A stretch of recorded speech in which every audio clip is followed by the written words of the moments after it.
So hi friends, అందరికీ నమస్తే. So మనం భువనగిరి మున్సిపల్ ఎలక్షన్లో భాగంగా 32వ వార్డు తారకరామ్ నగర్లో బర్రె సంఘవి కరుణాకర్ పోటీ చేస్తారు స్వతంత్ర అభ్యర్థిగా. సో ఇక్కడ ఏ సమస్యలపైన ఆయన ప్రజల్లోకి ఎలా వెళ్తున్నాడు, సో ఇక్కడ ఉన్న సమస్యలు ఏంటి, ఆయన అసలు ఎందుకు మున్సిపల్ ఎలక్షన్ స్వతంత్ర అభ్యర్థిగా పోటీ చేయవలసి వస్తుంది, ఒకసారి ఆయన మాటలను అడిగి తెలుసుకుందాం మనము పూర్తిగా. సో కరుణాకర్ చెప్పండి. నమస్కారం అందరికి. మన వార్డు 32 వార్డు నుంచి తారకరామ్ నగర్ నుంచి పోటీ చేస్తున్నాం. మా భార్య మహిళకు వచ్చింది, సంఘవి కరుణాకర్. మన వార్డు సమస్యలు చాలా ఉన్నాయి. ఇక్కడ గత ఉన్న ప్రభుత్వం కౌన్సిలర్ అభ్యర్థిని గెలిపించినాక ఈ వార్డులో పని చేయడానికి కానీ కనీసం మాట్లాడడానికి కూడా ఇంతవరకు కూడా ఒక్కసారి కూడా రాలేదు. ఇప్పుడు వచ్చి నేను ఒక అభ్యర్థిని నిలబెట్టిన ఓట్లు ఏరి అని అడుగుతున్నాడు. కనీసం ఆయనకు సిగ్గు ఉండాలి.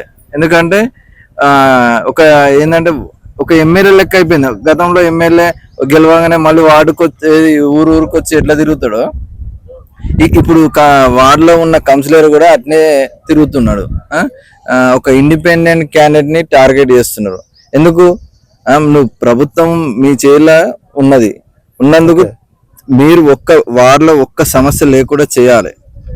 గతంలో డబుల్ బెడ్రూమ్ అన్నారు, డబుల్ బెడ్రూమ్ ఇవ్వలేదు. కళ్యాణ లక్ష్మి అన్నారు, కళ్యాణ లక్ష్మి ఇస్తలేరు. ఈ ప్రభుత్వం కూడా 4,000 పింఛన్ అన్నది. ఉన్న ప్రభుత్వం కూడా 4,000 పింఛన్ అని ఇంతవరకు 3 ఏళ్ళు అయిపోయింది. 3 ఏళ్ళ నుంచి ఒక్క రూపాయి కూడా గతంలో పెట్టిన 2,000 ఇస్తున్నారు. ఇప్పుడు మరి మీ వార్డులో ఏ సమస్యలు ఉన్నాయి, ఎట్లా చెప్తున్నారు ప్రజలకు? అందరికి చాలా సమస్యలు ఉన్నాయి. ఎందుకంటే కౌన్సిలర్ అభ్యర్థి అనేది వార్డులో ఉండి తెలుసుకుంటే తెలుస్తుంది.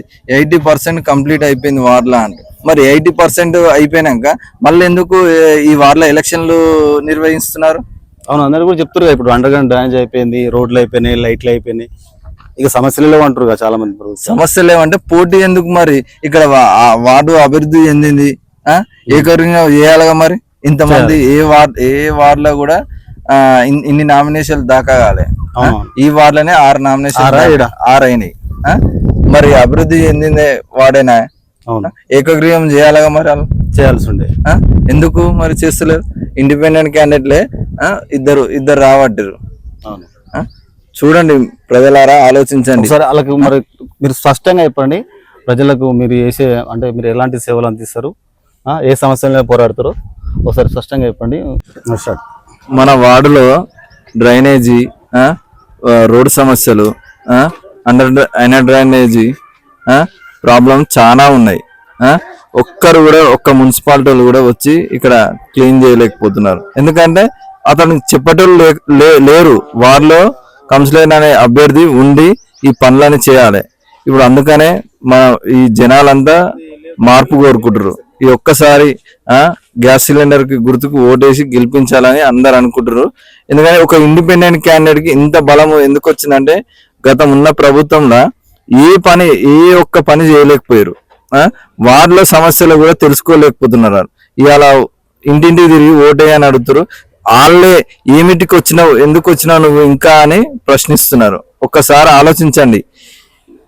సమస్యలు ఎన్ని ఉన్నాయంటే అంగన్వాడీ కట్టిస్తున్నారు. అంగన్వాడీ కూడా కట్టిస్తా అంటే ఇంతవరకు అంగన్వాడీ కూడా ఇప్పుడున్న అంగన్వాడీ గత కాంగ్రెస్ పార్టీకి అధికారం ఇచ్చారు, టిఆర్ఎస్ కు అధికారం ఇచ్చారు. ఈ 2 పార్టీలు అధికారం ఇచ్చినా ఇక్కడ అంగన్వాడీ కేంద్రం కాలేకపోయింది. 10 సంవత్సరాలు అయిపోయింది, ఒక దశాబ్దం అయిపోయింది.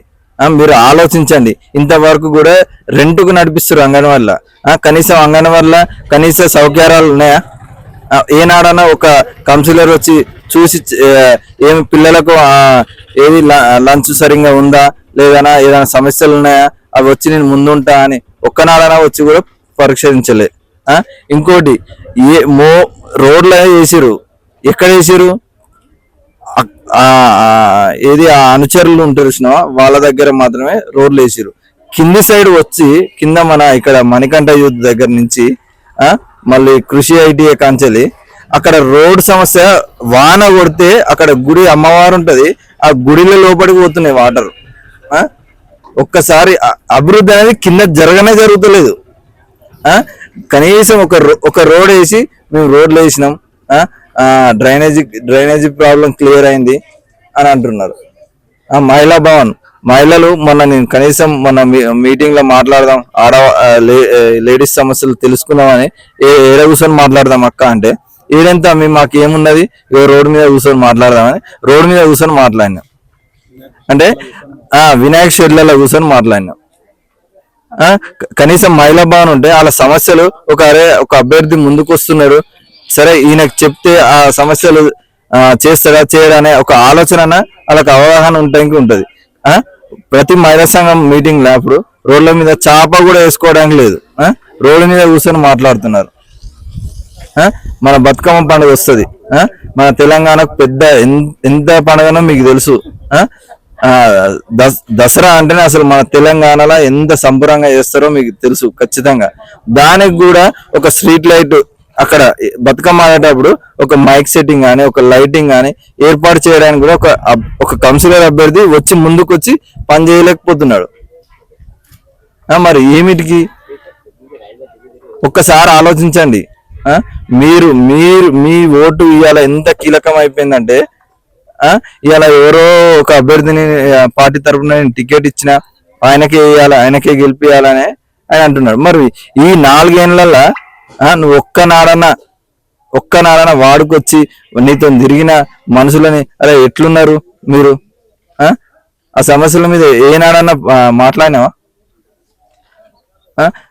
ఇప్పుడున్న క్యాండిడేట్లు ఒక్కరు చదువుకున్న ఎడ్యుకేషన్ పర్సన్ లేరు.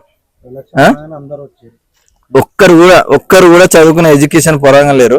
ఎట్లా సిగ్గు ఉండాలి ఒక్క పార్టీ కన్నా, అరే చదువుకున్న విద్యార్థులకు ఇద్దాం, ముందు నడిపిద్దాం అనే ఆలోచన లేదు. ఎంత చెప్పు పార్టీలకు డబ్బులు ఎవరు వంచుతారు, డబ్బులు ఎవరు ఎక్కువ ఉంటాయి, డబ్బులు ఎవరికి ఇవ్వాలి, వాళ్ళకే టికెట్ ఇవ్వాలి తప్ప కనీసం పని చేసేటానికి టికెట్ ఇచ్చే ఆలోచన లేదు. ఎలాంటి పార్టీ అయినా సరే ఒక్కసారి యువత ఆలోచించండి. మళ్ళీ మా వార్డు మోసపోవద్దు, మళ్ళీ ఏ పార్టీలకు మీరు ఓటేయొద్దు. మా ఇండిపెండెంట్ అభ్యర్థి పోటీ చేస్తున్న గ్యాస్ సిలిండర్ కు ఓటేసి అధిక మెజారిటీతో గెలిపించాలని కోరుకుంటున్నాను.